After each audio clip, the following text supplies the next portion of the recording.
ਸਾਡੇ ਕੁਰਤੇ ਪਜਾਮੇ ਥੋੜੀ ਹਾਲੇ ਹੁੰਦੇ ਆ ਸਾਡੇ ਬੁਲਟ ਤੇ ਯਮੇ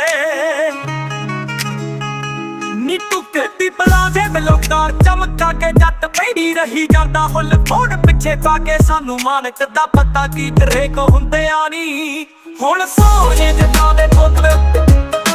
ਸੋਹਣੇ ਜੱਟਾਂ ਦੇ ਪੁੱਤ ਖੇਤ ਹੁੰਦੇ ਆ ਨੀ ਬਸ ਸੋਹਣੇ ਜੱਟਾਂ ਦੇ ਪੁੱਤ ਸੋਹਣੇ ਜੱਟਾਂ ਦੇ ਪੁੱਤ ਖੇਤ ਹੁੰਦੇ ਆ ਨੀ ਹੁਣ ਸੋਹਣੇ ਜੱਟਾਂ